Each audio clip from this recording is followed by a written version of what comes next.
A nossa aula de hoje, dando continuidade aos minerais, que é um reino fascinante, brilhante, dentro de todos os reinos que compõem o nosso planeta.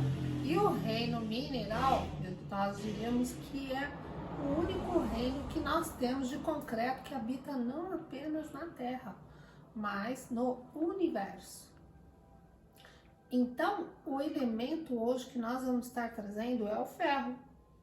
O ferro que está na alquimia desde os tempos primórdios.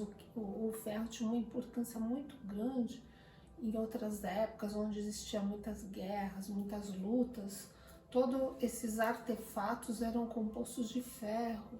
O ferro também era utilizado nas armaduras de combate.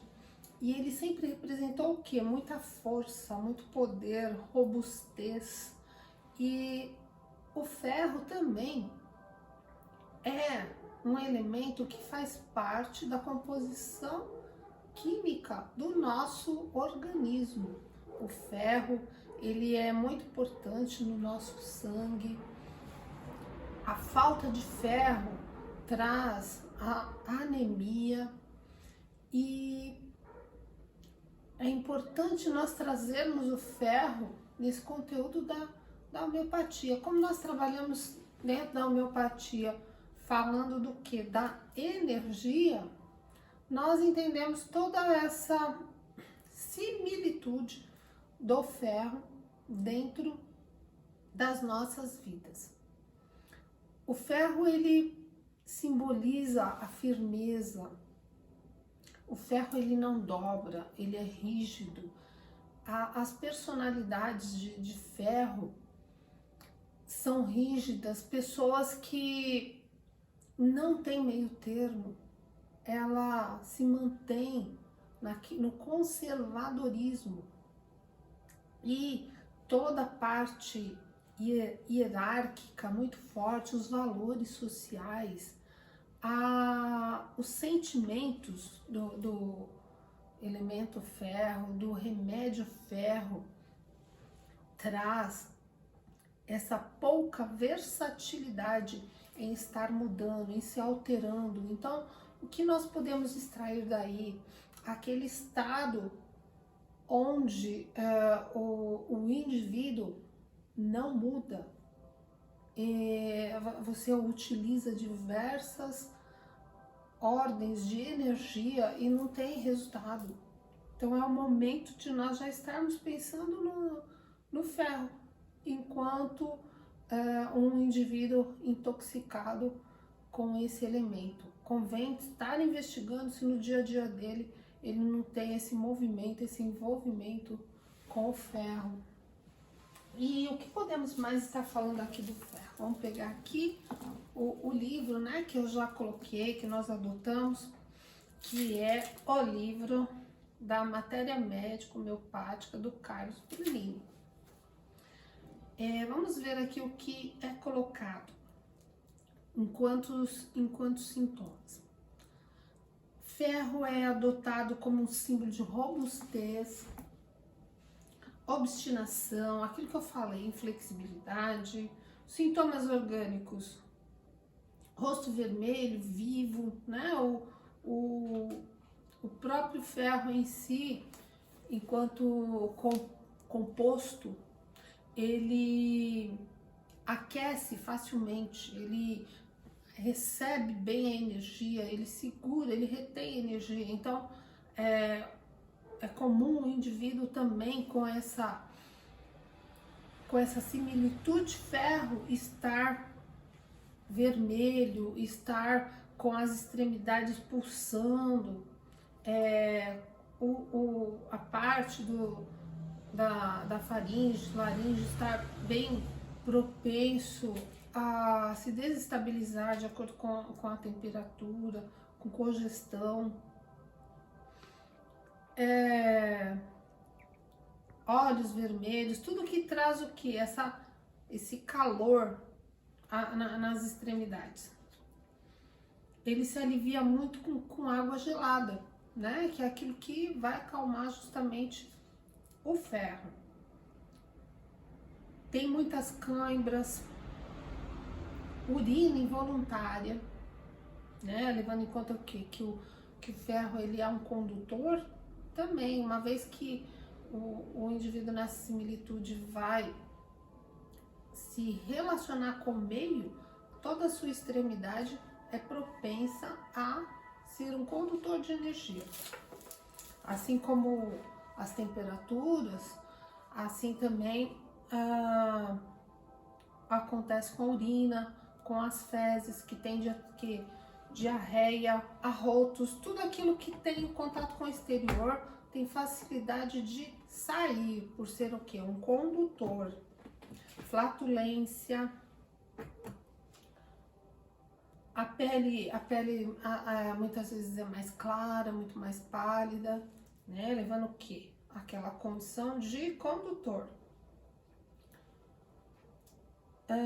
O que nós temos mais aqui é um outro autor, o Toff, ele coloca como vertigem, tem muita vertigem, tem muito zumbido, é aquele aspecto aí que eu volto a colocar, né, de condutor.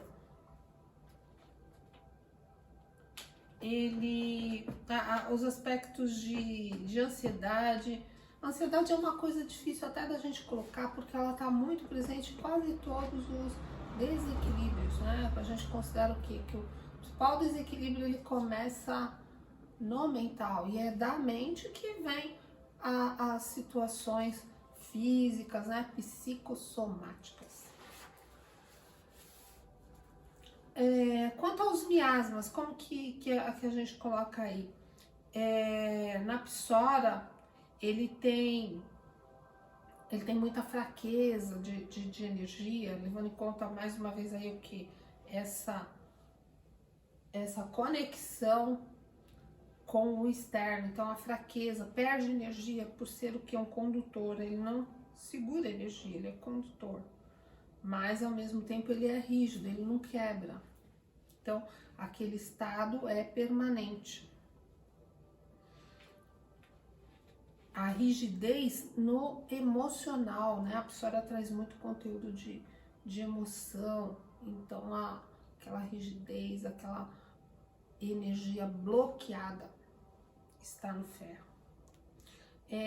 Também, assim, muito observado em pessoas de comando, pessoas que assumem lideranças, assumem cargos expressivos. Então são pessoas o quê? Conservadoras, que mantêm a ordem, que não muda de estado, ela conserva, ela segue as normas, ela tem aquela rigidez.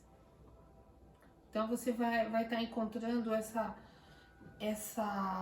personalidade ferro em muitos políticos, em muitos líderes que passaram pela nossa história. Na questão da psicose, como que ele se apresenta? No autoritarismo, na disciplina, a exigência, a rigidez da disciplina.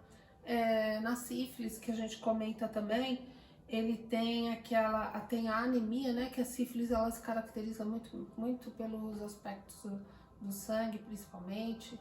Então, a falta de energia, isolamento, depressão, que é aquela condição mais de perda, né? Quando a gente fala em sífilis, nós falamos de perda, né? De psicose, que nós falamos em esconder, mentir, enganar, e da psora, que é muito mais a questão dos pensamentos, os pensamentos negativos, pulando, só retomando aí um pouquinho as nossas aulas aí de miasma, que estão lá para trás, né, dando uma relembrada aí.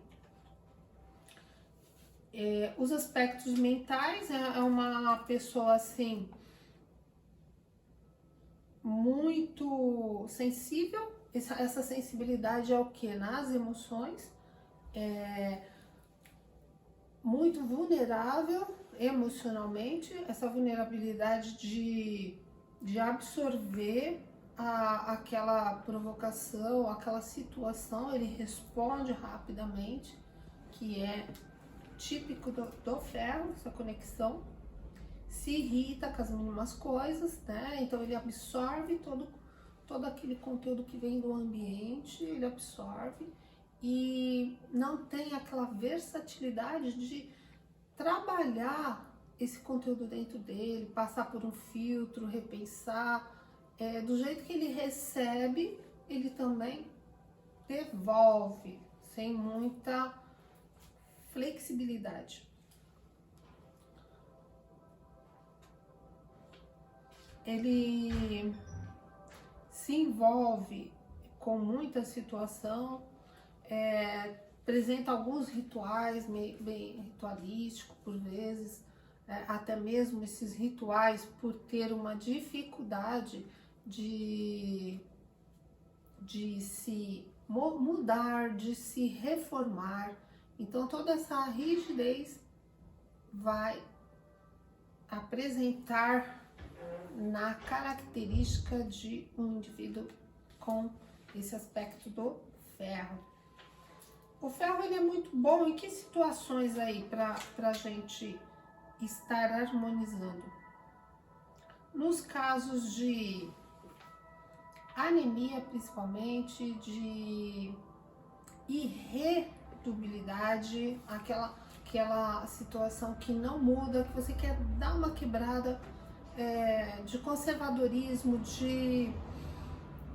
de força muito intensa, é a hora que a recomendação de elemento ferro se faz necessário.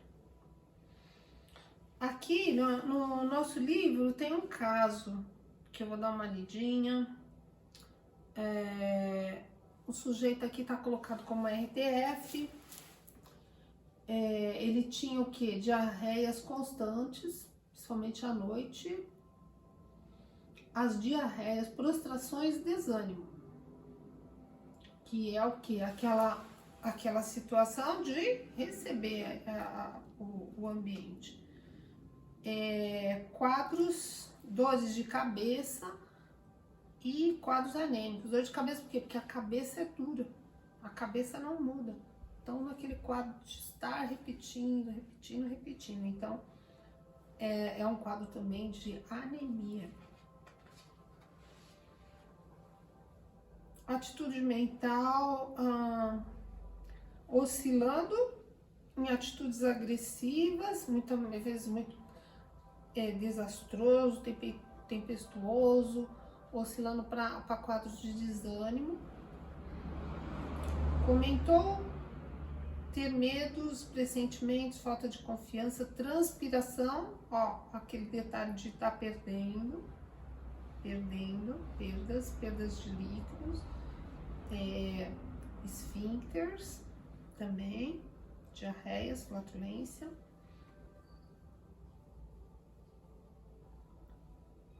Ele se agrava com o calor. Então é aquela coisa de estar recebendo mesmo, muito propenso ao calor. Inquietação, sofre de corizas e muita perda de sangue.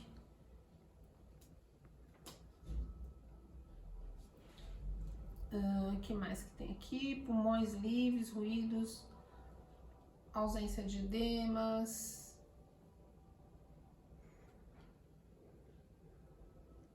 coriza. Daí aqui nessa situação foi ele utilizado o ferro em 2 doses únicas, apenas dose única. E a pessoa passou a se restabelecer, né? Se equilibrou como um todo o seu organismo. Começou a diminuir os sintomas de debilidade, diarreia e começou a sentir melhor em termos emocionais. Ficou tranquilo e seguro consigo mesmo. Que história bem interessante aí pra gente estar refletindo quanto nós somos rígidos, essas rigidez, esse conservadorismo, quanta coisa a gente pode estar assim dando atenção agora, sabendo um pouco do elemento ferro. E o ferro, ele está em todas as estruturas da nossa sociedade, ele que na parte da construção civil, ele que mantém as colunas firmes. Então todo esse sentido do ferro é algo que nós estamos agora incorporando no nosso conhecimento. A nossa aula de hoje foi breve, para a gente estar trazendo aí um pouco do ferro. Eu deixo aí para você o que é a imagem do guerreiro, né? Que o ferro traz esse exemplo, né? Essa dinâmica muito primitiva e que está nosso interno, muitas vezes precisando aí de um up, de um equilíbrio. Então, por hoje é esse conteúdo que eu trago aí para você. Continue aí vendo as nossas aulas. Nós estamos conduzindo todo um material bem resumido aí. Estamos trabalhando nesse sentido, a fim de que você que está aqui acompanhando esse conteúdo mais agora, recentemente, possa estar abreviando alguns conteúdos que já passaram, de situações no decorrer desses 4 semestres, já está fazendo. Então, agora nós estamos fechando aí um ciclo bem amplo de conhecimento para nós amadurecermos. Ok, pessoal? Aviso que eu tenho para dar, eu sempre vou estar deixando conteúdo aqui no nosso canal. O nosso maior compromisso, é claro, você que está assistindo aí, você acompanhe os canais que você deixou de comunicação, e-mail, WhatsApp, nós estaremos nos falando por lá, que vocês continuem estudando, a homeopatia é algo fantástico, as plantas medicinais, e estamos cada vez mais autênticos, mais conectados com as energias. Eu acredito que, olhando para trás, já dá um balanço bem favorável do quanto a homeopatia foi divulgada com esse nosso trabalho. Conto com vocês, a gente fechando esse ciclo logo mais, continue estudando. O nosso trabalho aqui é um trabalho assim de foco. A nossa equipe é uma equipe que está focada em passar esse conteúdo para você. Já vimos algumas outras possibilidades que nos foram colocadas, mas todas envolvem valores. Recentemente me foi colocada uma proposta para reter uma sala, algo muito inviável, né? Eu quero que o nosso conteúdo ainda continue sendo esse conteúdo de ampliar o nosso conhecimento, sem esse vínculo orçamentário pesado, que a nossa proposta é realmente aquela que honra o São Francisco de Assis, que é do amor, do perdão e da caridade. Ok, pessoal? Acompanhe aí. E você que se encantou também, tente nos procurar, tá? Vamos deixar alguns canais aqui, logo mais na descrição. E continuamos aí, ampliando nossos conhecimentos, ok? Até mais!